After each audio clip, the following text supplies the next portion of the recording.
हेमा बहू, आज थोड़ी तबीयत ढीली लग रही है और पेट भी खराब लग रहा है। खाने में क्या बना रही हो बहू? माँ जी, खाने में सिंपल चावल और प्लेन दाल कर देती हूँ क्योंकि आपका पेट खराब है और हेमंत जी और देवर जी की तबीयत भी कुछ ठीक नहीं है। हाँ बहू, जल्दी से बना दे, पर रोज रोज मत बनाया कर सादा खाना क्योंकि मन उब जाता है बहू एक ही खाना खाते खाते। हेमा की आदत थी सादा खाना खाने की, इसी वजह से वो घर वालों को भी सादा खाना ही बनाकर खिलाया करती। हेमा बहू, ये फोटो देख, तुझे ये लड़की मेरे आशीष के लिए कैसी लग रही है? लड़की तो देखने में अच्छी है माँ जी, सुना है काफी अमीर भी है। हाँ बहू, अमीर भी है। अब अमीर है, सुंदर है, पढ़ी लिखी भी है, और हमें इससे ज्यादा क्या ही चाहिए। बस अब तो मैं चाहती हूँ मेरी दोनों बहुएं मिलजुल कर घर संभालें, मेरी सेवा करें, और हाँ, रसोई के काम भी बांट लेना बहू, ना ज्यादा काम तुझ पर आए और ना ही छोटी बहू पर। दिन गुजरते ही वैभवी अपने छोटे बेटे की शादी शालिनी नाम की लड़की से करवा देती है।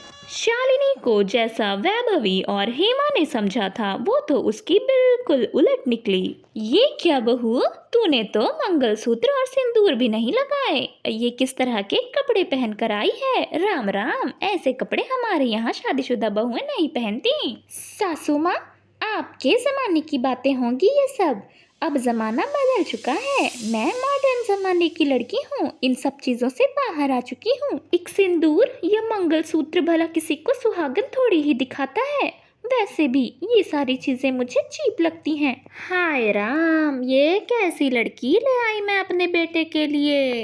जेठानी जी, क्या बना रही हो नाश्ते में?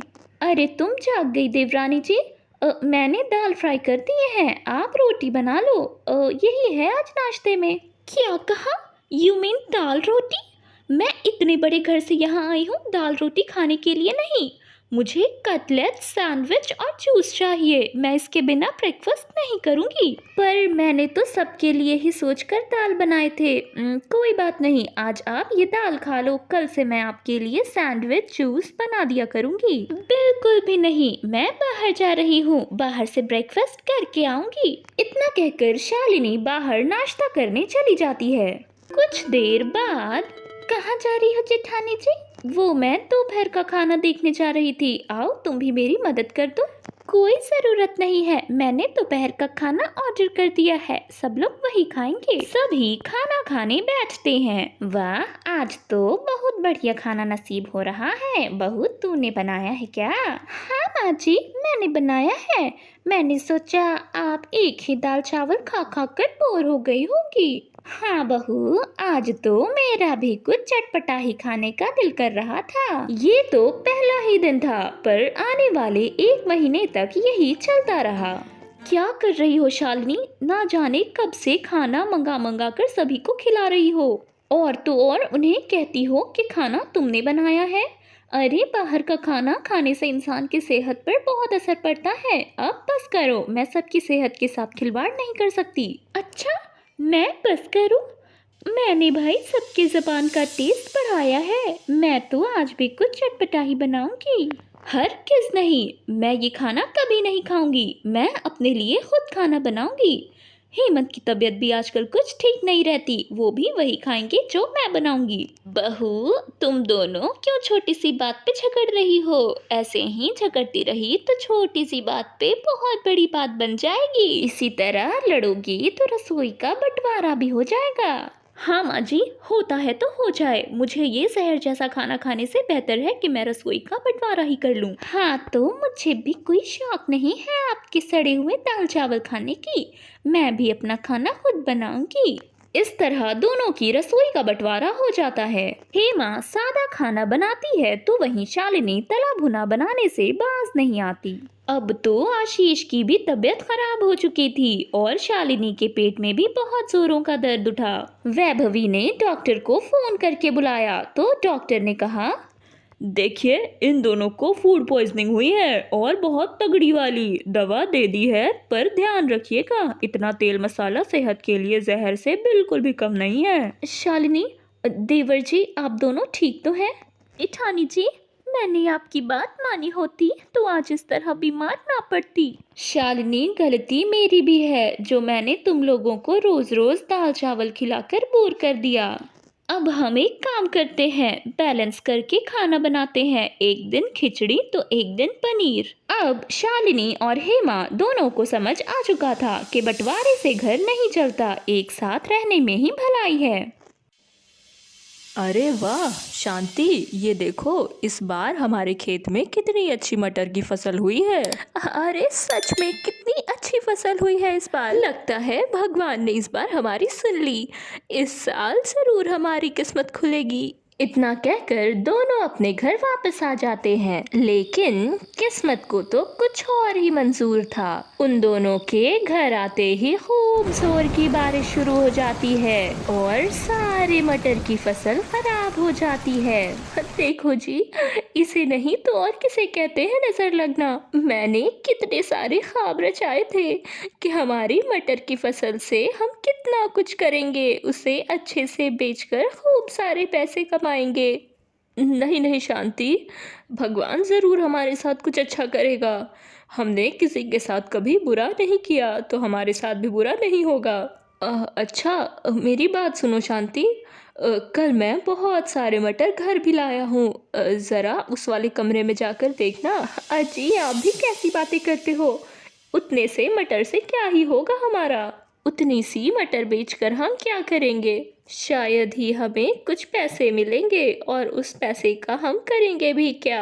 हमारा उतना में थोड़े ही कोई गुजारा होगा। इसी तरह 2-4 दिन बीत गए। सुनो जी, मटर पड़े पड़े सड़ रहे हैं, क्या करना है उनका? अरे शांति, मटर सड़ाने से बेहतर तो है कि तुम उसका कुछ बना ही दो, उसकी सब्जी या कुछ भी बना दो। अरे जी, सब्जी तो मैं बना दूं, पर सब्जी हम खाएंगे किस चीज़ में?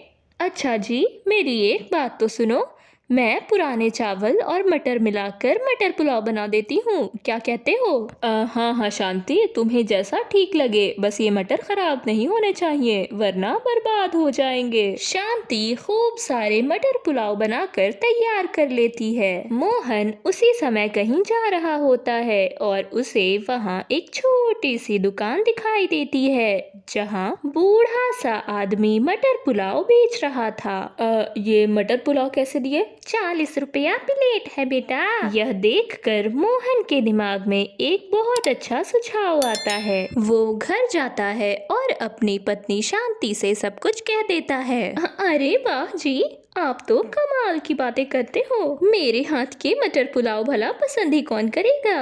अरे शांति, तो यही सोचकर हमें बैठे थोड़ी रहना है। अरे कभी अपने हाथ आजमाओ और देखो तो सही कि तुम्हारे हाथ के मटर पुलाव लोग कितने चाव से खाते हैं। अरे देखो जी, अब मैं क्या कहूँ, जब आप ऐसा कह ही रहे हो तो एक बार हाथ आजमाने में क्या दिक्कत है? उन दोनों ने मटर पुलाव का ठेला लगाना शुरू कर दिया। अरे बहन, इस सीजन में मटर बेच रही हो, कहीं नकली मिलावट के सामान तो नहीं बेच रही हो ना? अरे नहीं नहीं जी, आप एक बार मेरे मटर पुलाव खाकर देखिए तो सही, उंगलियां चाटते ना रह गए तो कहना। अरे भाई साहब, आप भी लीजिए। बच्चे तुम भी लो, मटर पुलाव खाओ। इसी तरह आसपास के लोगों को शांति कभी मुफ्त में खिलाती तो कभी कुछ पैसे लेकर खिला दिया करती। एक दिन शांति की दुकान पर एक औरत आती है। सुनिए, मैंने सुना है कि आप खाना बहुत अच्छा बनाती हैं। क्या आप मेरे घर पर काम करेंगी? मैं आपको बहुत अच्छे पैसे दूंगी उसके लिए। दरअसल बात यह है कि मैं घर पर बहुत बिजी रहती हूँ और मुझे घर में खाना बनाने के लिए वक्त ही नहीं मिलता। तो मैं इसी वजह से एक ऐसी औरत को खोज रही हूँ जो बहुत अच्छा खाना बना सकती हो। देखिए, आप जितना डिमांड करेंगी मैं उससे कहीं ज़्यादा देने को तैयार हूँ, बस आप मान जाइए। इस मटर पुलाव की दुकान खोलने की वजह से शांति को बहुत जगह से ऑफर आ रहे थे। शांति ने इस विषय पर बहुत सोचा और फिर उसने दूसरों के घर में खाना बनाने के लिए हाँ कर दी।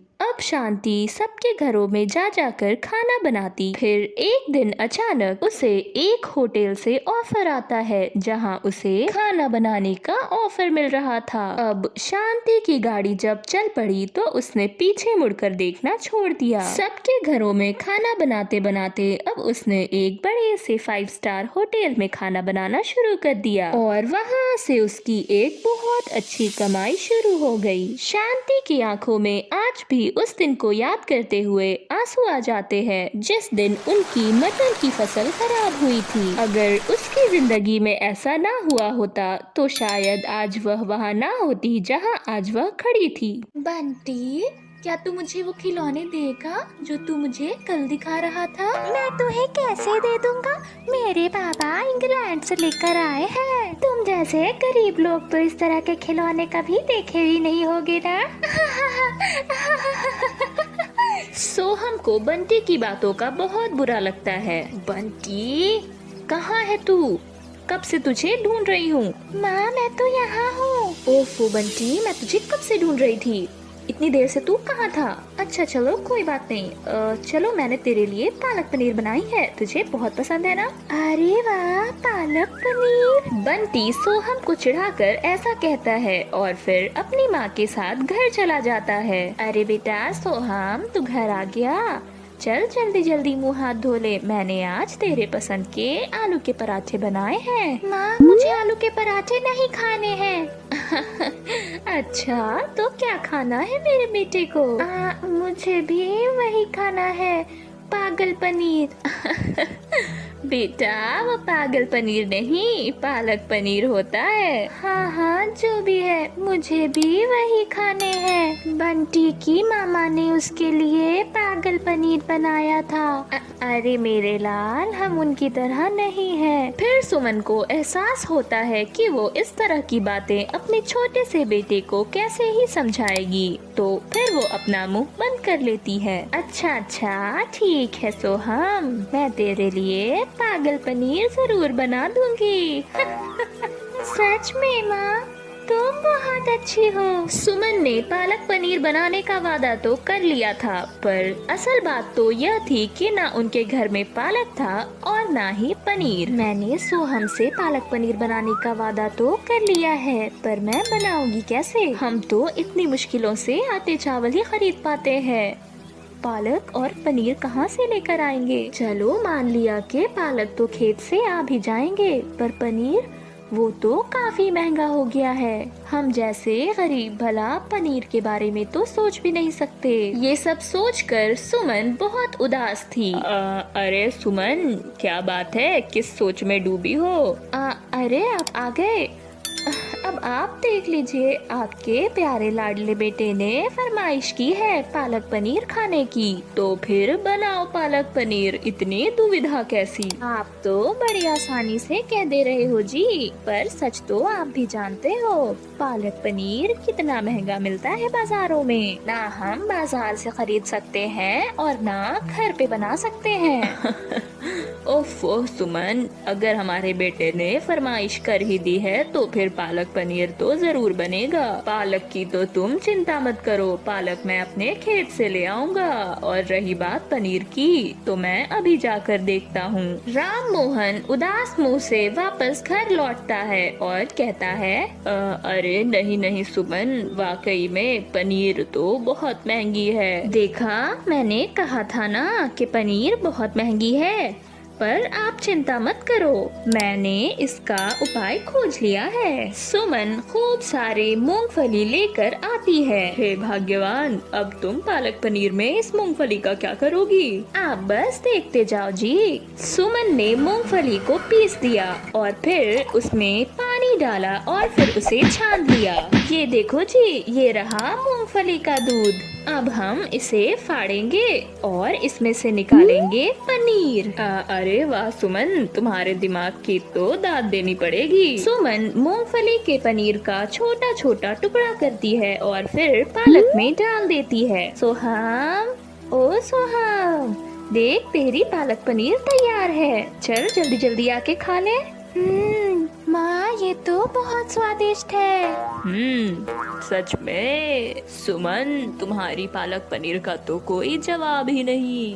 अच्छा सुनो, वो हरिहर जी है ना पास के, उनसे मैं बात करता हूँ। अजी, पर किस बारे में बात करनी है आपको? ओहो देखो, मैं तो तुम्हें बताना ही भूल गया। हरिहर जी का ढाबा है ना, वो उसे बंद करने के लिए कह रहे थे, पर मैंने उन्हें ऐसा करने से मना कर दिया। मैंने कहा कि वो दुकान मुझे दे दें और मैं उन्हें धीरे धीरे पैसे चुका दूंगा। अरे पर दुकान लेकर आप करेंगे क्या? ओहो सुमन, तुम अभी तक नहीं समझी। हम लोग मिलकर वहाँ ढाबा खोलेंगे और तुम यही पालक पनीर वहाँ भी बनाओगी। अब सुमन को धीरे धीरे सब कुछ समझ में आ रहा था। वो इस चीज के लिए राजी हो जाती है और फिर वो दोनों एक छोटा सा ढाबा खोलते हैं जिसका नाम सोहम भोजनालय होता है। पालक पनीर तो लोगों ने खूब खाए थे, पर सुमन के हाथ के पालक पनीर का जादू तो कुछ और ही था, जो धीरे धीरे लोगों के दिलो दिमाग पर छा रहा था। राम मोहन ने जैसा सोचा था बिल्कुल वैसा ही हो रहा था। लोग सुमन के पालक पनीर का आनंद खूब ले रहे थे। इसी तरह 1 साल बीत गए। अब सुमन और मोहन की मेहनत से उनके सर पे अच्छी खासी छत हो गई थी और अब वो सोहम को भी हर चीज दे सकते थे जो कभी सोहम चाहा करता था। अरे सोहम, तेरे पास इतनी बड़ी कार कहाँ से आई? वो ये मेरे बाबा ने मुझे लेकर दिया है। तू इससे खेलना चाहता है? हाँ, मैं भी इससे खेलना चाहता हूँ। बंटी ने जैसा किया था सोहम बिल्कुल भी वैसा ना करके उसे अपना खिलौना खेलने को दे देता है। बंटी को भी अपनी गलती का एहसास हो गया था और फिर अब वो दोनों पक्के दोस्त बन गए थे।